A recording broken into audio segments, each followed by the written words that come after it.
Bannayuganda mbaleetedde Museveni wuuno. Nedda musajja wa Mukama. Bampita Prophet Vincent Museveni.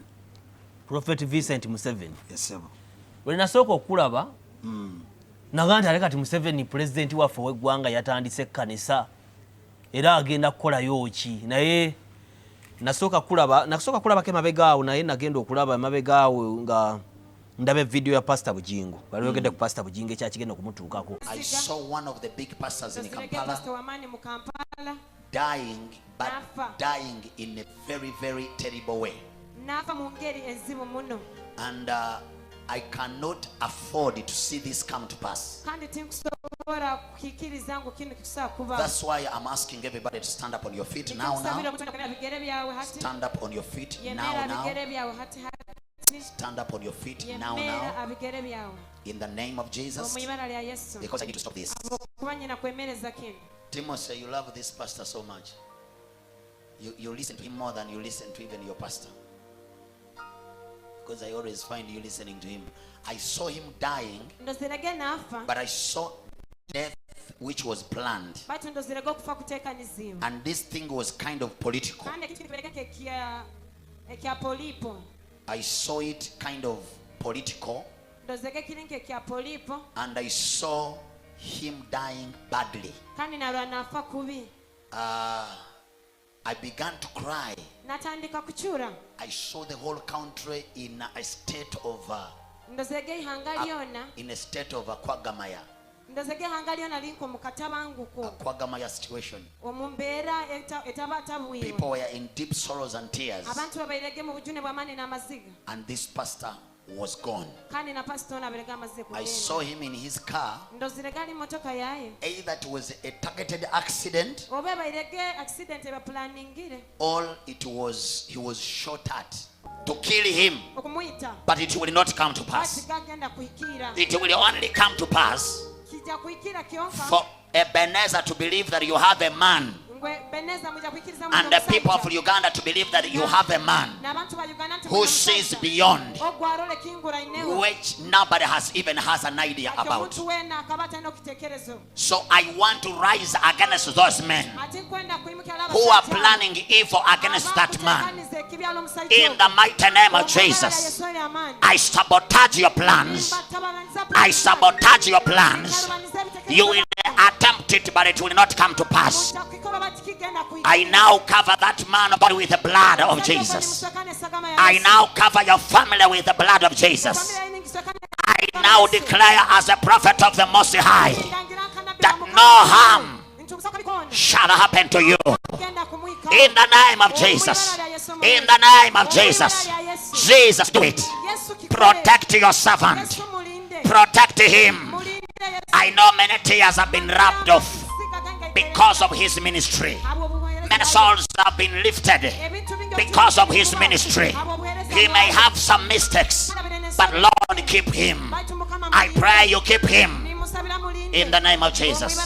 Now everybody lift up your hands. Clap your hands and call upon the blood of Jesus. Blood of Jesus.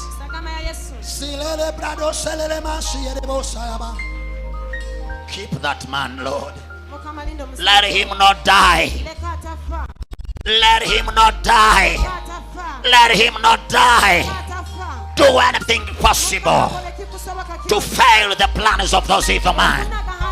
Do anything possible to fail the plans of that evil man. In the mighty name of Jesus. Thank you, Lord. Thank you, Lord. First of all, Prophet Vincent Museveni, oba Nabbi Vincent Museveni, waze sose kuyita Museveni, naye waliwo ababa bagenda okunyiiga nga bagamba nedda obunabi abufuzi. Lwaki mmanya gonna bweyita Museveni? Baali kuyita, Mukama yali kuwa, family yali kuwa, sooka otunnyonnyola Nabbi. Taata wange yayagalanga nnyo President Museveni kubanga yabeerawo munaku ziri nga Amina akyafuga ne Obote 1 ne Obote 2 ne babonaabona nnyo ku lw'enfuga embi eyaliwo ennaku ezo. Kaakati President Museveni we yajja okununula eggwanga mama wange yali lubuto olunaku President Museveni lwe yawamba lwennyini olwo lwe nazaalibwa kati kubanga muzeeyi wange yayagalanga nnyo President ekitegeeza olwokutaano luli nga 26 ali birth 20 mu mukaaga eyo luli lunaku President lwe yalayira waliyo olunaku lwe yawamba eggwanga lwozaalibwa we nazaalibwa kati tata naga nti abane okusinga betuyiseemu n'omunonozo ono ne bakutuuma ennyera ya Museveni omanye eggwanga lyasanyuka nnyo kubanga enfuga yali mbi nnyo ebyaddala mpozifu ab'ennaku zino kati muzeeyi wange n'agamba omwana wange ono kamuwa erinnya Museveni kubanga yayagalanga nnyo President Museveni. Nabbi Vincent Museveni batulifunze Nabbi Museveni wa Prophet Museveni osangibwawa kubanga ffe bwe tuli ekigambo nabbi tujja kituukako mu maaso awo soko tunyonyola nabbi oli side yawa Nabbi Vincent Museveni nsangibwa mu kibuga eky'amafuta eky'e Hoima Hoima bw'otuuka mu Hoima town Hoima city kati ku kkubo erya Fort Portal n'obuuza owa taxi owa bodaboda yenna aba asobola okutuusa ku kasozi ak'okusaba ke bayita Ebenezer City Church. Kitegeeza oli musajja munyolo ndi musajja Munnayuganda naye era Munnayuganda abakolaba n'Abachina abo balaba bonna Bachina Jetiri mu China Jack Chan mu China ne Samuhanga mu China naye era balinamu ebikaki byabwe ennimi ezenye kuba n'abava Mongolia Bachina naye nga olulimi lwajawulo naye nga bonna Bachina kati nsaba otwogeremu ku lunyolo abanyolo abakumpuliriza mbalamukize nanyewenda omumu bajjukulu bakabaleega abayikalira kimu mu lubuga olw'amafuta Hoima Oil City Nabbi Vincent Museveni nkubagonza muno kandi nkusaba Mukama Ruhanga bahereze obumezi obulungi tugonza muno omukama waitu Kabalega kandi n'omutabani wa yamugarukire mu bigere rukira abasajja iguru gafa abusa agutamba kakati wazaalibwa oli nabbi wakisomerera kiringa mpewo ng'oli bwaga nti empewo zinninya kati nfuuse nabbi sooka otunyonyola Nabbi Museveni kakati bw'omala okulokoka waliwo ebirabo ebitaano oba 5-fold ministries Katonda be yateeka mu kanisa kati bw'omala okugulawo omutima gwo n'ogwa Yesu asobola okuteekako ebirabo ebyo byonna bitaano nga Mukama waffe Yesu bwe yali nabbi nga musomesa nga mubulizi w'enjiri nga pasita nga byonna Yesu yabiri nga biri ku ye kubegabega bye exactly kakati naffe bwe tumala okulokoka ne tugulawo emitima gyaffe Katonda atuteekako ebirabo kati ekirabo ekyo Katonda yakinteekako ndi nabbi oli nabbi ya ow'amazima nabbi akola nabbi mu njawulo okwawukana ku mutume ku bubulizi kumwega nabbi mu kanisa akola mulimo ki nga bw'olaba omuntu aliko amaaso aliko emimwa aliko ebigere kati n'ekanisa eriiso lyayo ye nabbi omulabi alaba ate talabira kanisa yokka n'eggwanga nabbi n'eggwanga alina obusobozi obwokola ki obulirabira bingi ebibadde ebizze ebibaawo mu ggwanga nga Katonda asooka obitulaga nga bomu ze batega juuzaawo Katonda yabitulagako ne tusaba kubanga esaala yali egamba tusazaamu tewabaawo muntu n'omu akola ki afa ate bomu za mirundi 5 zonna ne bazitegulula Uganda police kati bwe tugenda ku national scene Uganda wakagirabira emirundi emeka bintu bingi ebyali ekasese nabiraba ne tugamba abantu tusabe ne bibaawo waliwo ebintu ebimu Katonda byatulaga ne bibeerawo kubanga Katonda aba ayagala ensi ekakase nti waliwo omuntu alaba naye ekya pasita Bugingo bwe nakiraba nakaaba nnyo kubanga nalaba abantu abamukiririzaamu bangi omanye abantu balaba nga ffe tulina ensobi omuntu akulabako ensobi gye wakola kino yakikola naye ng'ate abamukiririzaamu abamuwuliramu emirembe baawa omukisa nga be bangi ate ne bwogenda nnyo munda nga tomanyi enkolegana ye ne Katonda eri etya kati bwe nalaba obulumbaganyi obwali bugenda okubeera eri Bugingo ne ngamba nedda nensooka nenkubirako n'abantu abali ku Salt TV mikwano gyange abamu nabakubirako ne mbagamba ndabye nga waliwo ekigenda okulumba Musumba Bugingo ne ndyoka nenkunga ekkanisa ne tusaba olaba abantu be balaba akavidiyo ako balowooza nti bakazanya buzanyi nga bimaze okubaawo naye bw'ogenda ku peegi yange Pastor Museveni Ebeneza PR Museveni Ebeneza ogenda kunoonya olunaku olwo kubanga tubeera live mu church ogenda kusobola okulaba byonna nga bwe byali nga ne congregation bagiraga so ne tusaba nabbi alina obuyinza obulaba ate alina obuyinza obukyusa kyalabye nti Mukama agambye nti wagenda kubaawo ntugeze Dr. T bagenda kunkwatira mu loogi nonkubira essimu nonga nti weenenye okyuke ovembo enzi bajja kukwata bakuswaze exactly kati bwogaana kiri nabbi kye yalaba nga kibaawo kati eggwanga lya Uganda Katonda asobola otulaga n'atulaga wagenda kubeerawo wo nga y'amaanyi nga terabikangako naye n'agamba abasumba n'amakanisa tugwe mu maaso ga Katonda twenenyeze eggwanga nabbi bonagamba bwotyo waliwo abajja kubuuzaawo nti bane tulabire muzeeyi agenda ddi nga obaagala olabeko mu maaso eri kaakati omanyi people are ridiculous ebyo byonna tubimanyi fe abanabbi mba mubimanyi naye waliwo ebibikkibwako ne mutabyogera bye tutayogera kubanga si bonna nti bajja kubitegeera ebyobunabbi okitegeera bayibuli egamba ebyomwoyo bitegeerebwa bamwoyo olaba bayibuli etugamba mu Amos 3:7 Katonda tasobola kukola kintu kyonna nga takibiikulidde bannabbi be so ffe tulaba ebintu bingi nnyo ebisaanidde okwogera tubyogera ebitasaanidde nga tubisabira kakati nabbi Museveni sebo bwe tuwulira kuba amannya gano owaki ngenda kufuna obuzibu n'abantu abatulaba n'abatuwuliriza kuliko nabbi abantu bamanyi nti buli nabbi abamuyaayi nabbi bafere nabbi akusabira omukono ogumu guli wansi ogumu guli mabeere aga nti mukusanguwulira kyekyo Mukama kyakola atya era abantu bangi abatulaba nga baali bagenzeko omusenge bannabbi ne babakwata mu nkola y'okubalagulamu ne nga balina ebizibu kyokka tekuliko ne lya Museveni kati kisooke kya nabbi ofiisi eyo twagiteekako liboni twagisiiringa obuyaye bantu batubbye kaakati omuntu singa avaayo n'akugamba nti ndi nabbi ateekeddwa okuba nga alina ebintu bibiri ekyokulagula kirala n'empisa kirala embala empisa ateekeddwa okuba nga alina ebibala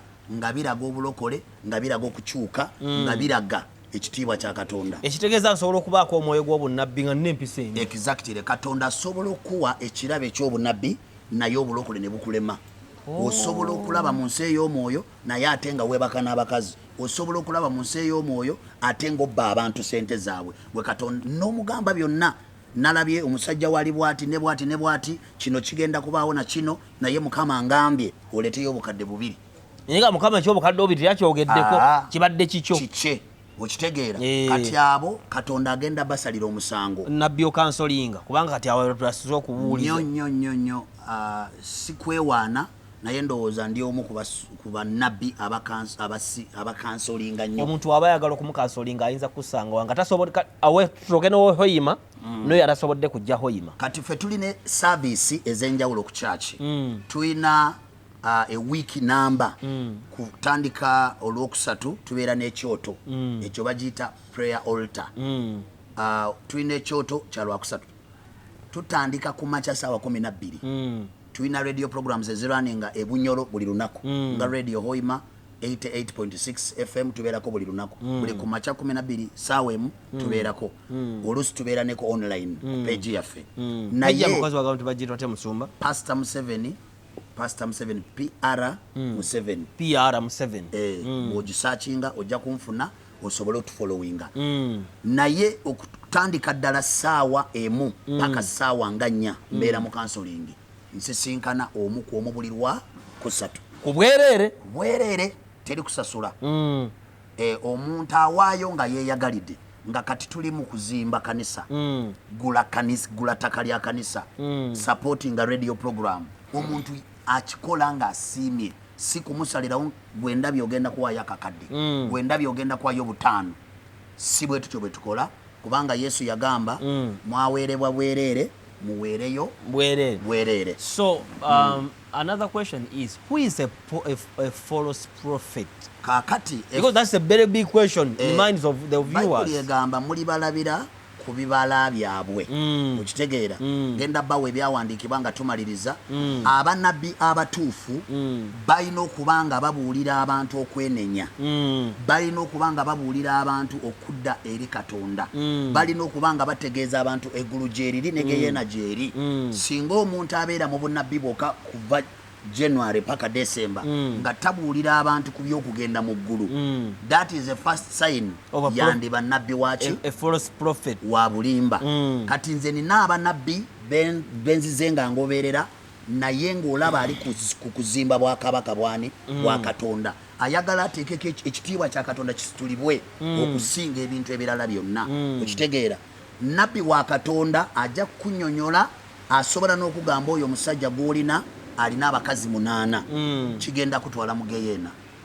wenenye gumiikiriza lindirira Katonda agenda kuwa omusajja ogwo era awolaba nabbi awo nabbi Museveni awo nawo bakoleddewo ensobi nyingi awo wooli wenyini nyini tusawo tuweyo bannabbi ababulimba 3 bomanyi mu Uganda kakati engeri gyeri live esoose oba interview gyensoose okufuna okuva w'omukulu Dr. T. Amale mbadde nsaba ekyo nkikole oluddako nsoso kisaba Katonda osabe Katonda kati bane gundi gwe oli nabbi wa bulimba kubanga Katonda atugamba omuntu osooka omusisinkane kati nabbi w'obulimba oyo gwengenda okutambala ku TV nga situulangako naye kumugamba gundi kino kyokola si kituufu n'agaana nembeera ku record omusajja ono namusisinkanye naye akoze eki yaganye kati mba sina buyinza obujja kumwanika mwasanguza nga situulangako naye mpoze yeyinza okuba nga mpalana oba competition oba oli alina kyakusinza gwe toli mu competition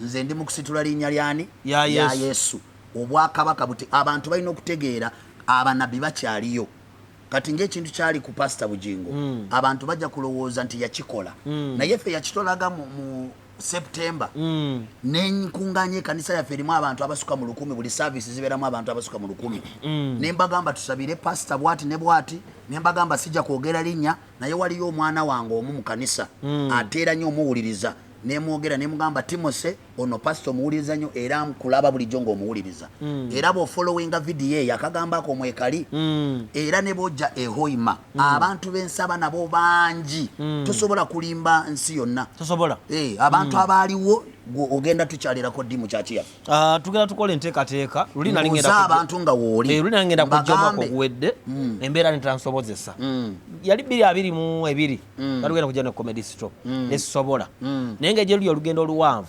tugenda kuteesa nzije nze njagala abantu bategeere nti Katonda gyali Katonda omutuufu gyali abannabbi abatuufu gyebali nzikiriza size wano kwerangirira naye nze ndi nabbi wa Mukama ndi nabbi wa Mukama Vincent Museveni nsangibwa mu kibuga ekyehoima ekyamafuta ebunyoro kakati oli bw'aba yagadde okwogerako naawe oba okukola appointment naawe ng'alina ensonga zayagala ayinza kuba ku namba ki nsinga okwagala nnyo WhatsApp abantu abali ku WhatsApp mukozese 0753 303 703